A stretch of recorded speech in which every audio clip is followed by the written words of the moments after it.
Hello and welcome. We're coming out, this is the agenda on the SABC News channel. We're coming out of that two-day Democratic Alliance process of electing their leadership, but also having the kind of conversations, especially policy conversations, that South Africans would really like to hear their leaders talk about on the regular. But of course, there are challenges there overall, especially when it comes to government. But yeah, we keep keeping you up to date with developments at the Democratic Alliance 2020 Leadership Conference, the Federal Conference. Now, to unpack how the Elective Conference has been going thus far, we're joined via Zoom by political analyst Professor Dirk Kotze. A very good morning to you, Prof. Thank you so much. The DA is getting ready to announce a new leader this afternoon. Do you think DA members are ready to allow a black woman to lead the party?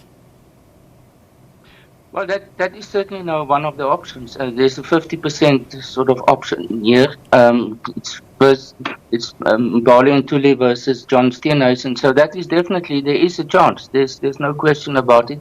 But I think what is counting at this stage, not in favor of her and more in favor of John Steenhuisen, is the fact that he is simply a more prominent person. We became known to him when he was the chief whip of the DA in Parliament, and now for a number of months also as the interim leader. So he certainly has an advantage in terms of his media exposure and his public profile. So Gauteng Chair Mike Moriarty is challenging Helen Zille for the powerful position of the DA Federal Council Chair. Does he stand a chance against her? Also, I don't think really. He is a very senior person. He's the leader of the DA in the provincial legislature in Gauteng. But the fact that Helen Zille is at the moment the incumbent, that certainly counts in her favor. At the same time, we all know about who Helen Zille is. So she is a very tough opponent, and I think though he's a worthy opponent, we might not have enough support for that, and my expectation is that she will win. Professor Kotze, in terms of the DA's resolutions, how different are they from the African National Congress? Very much different. The way in which the Congress is structured, the decision-making process, as well as the leadership structure. In the case of the DA, they have actually three centers of power. The one is the federal leader, who is now being elected, but at the moment it was Musi Maimane, at the moment John Steenhuisen. Then there's the federal chairperson, and Ivan Meyer, who has been unopposed and elected. And then there's the chairperson of the Federal Council and the Federal Council Executive, and that is at the moment Helen Zille. So the three of them, in a sense, forms a type of a troika in terms of decision-making and leadership within the DA. At the same time, what we are seeing at the moment in terms of, for example, yesterday, when they looked at constitutional amendments, these are individual motions that come from members or delegates who argue that on the floor or now in the virtual space of the Congress. While we know in the case of the ANC, it is normally discussion documents as well as reports by the different committees of the ANC that are discussed, and on the basis of that decisions are taken, and it's not individual motions. So it's a vastly different approach that's being followed by the two parties. Yeah. So one of the resolutions proposed is entrance exams for office bearers. What do you make of this? Again, the DA uses a very different approach in terms of starting with how they nominate the candidates for elections. There you can apply for the position. You go through a selection procedure, a screening process. There's even a type of interviews that's been taken by a selection committee, and on the basis of that, the nominations are concluded. We know in the case of the ANC, it goes through the branches, and ultimately the nomination committee, candidates committee of the ANC finalizes that. So in this case, so that is the tradition within the DA, is that they go through a process of selection, and a process where it is not so much in the end, in the beginning, a political decision, but rather individuals who make themselves available. As the process unfolds, obviously the political dimension comes in also. So in that sense, they try to combine what they refer to as the merit of a candidate with the political acceptability of that person. Prof, what are your thoughts on how the Congress itself has progressed? When it started, they were saying this will be the largest digital conversation or conference that the country has ever had. Of course, this has been brought about by the requirements of COVID-19. But just in terms of the efficiency of the process and how smoothly it has run, what are your thoughts? Well, from what I could have seen and what has been publicly available for us, it has been, I would say, rather quite a successful process so far. We obviously don't know what happens behind the scenes and whether there's, I guess there are some hiccups and problems also.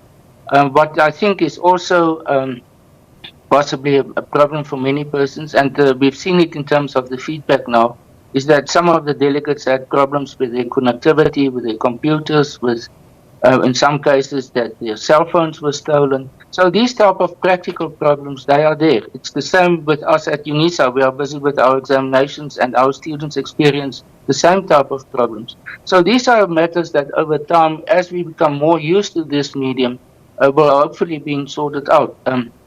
But what it does do, it creates the opportunity for more persons to become involved in decision making because they don't have to spend the time of being away from home, of having to take transport to a central point somewhere in South Africa, and not to be able to participate. It affects people like us as academics also because we can also now participate in conferences. I will be on Tuesday in a conference that comes from Moscow. Yeah. So it creates new opportunities, which really is, I think, to the benefit of many of us. So, Prof, just back to the question we started with. You are not the first analyst we've spoken to. We've spoken to quite a few analysts. But literally all of the analysis points to John Steenhuisen taking this one.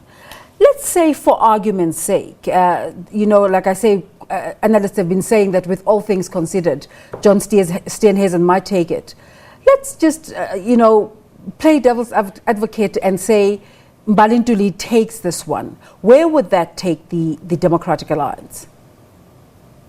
Well, the two of them presents two different options for the DA, and they themselves as individuals also, if you simply look at them, you can see the difference already, a woman versus a man, a younger person versus an older person, a black person versus a white person.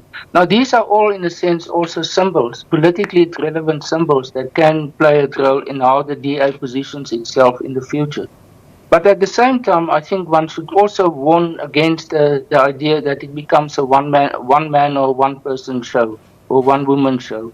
As I've explained in the beginning, there is a structure of cooperation, of teamwork, of a type of a troika within the leadership structure of the DA. So it doesn't mean that one person can determine everything. And we've seen it in the past, where one, like Helen Zille, when she was the federal leader, sometimes received some internal opposition and criticism because she wanted to be too much on her own. So, but I think if Mbali Ntuli wins the election, it will create a completely new ballgame, I would say, for the DA, because she hasn't been part of the national leadership, and it will be seen to what extent her leadership style is going to be different from that of predecessors like Musi Maimane or Helen Zille or Tony Leon or others.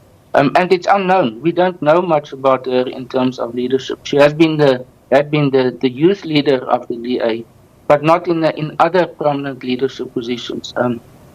It will be a steep learning curve for her also. She's still relatively young. Yeah. And I think that's one of the aspects which some people are reserved about or concerned about, is that, like some would say, in the case of Musi Maimane, Lindiwe, Masibuko and others, they've thrown them into the deep water at a too early stage.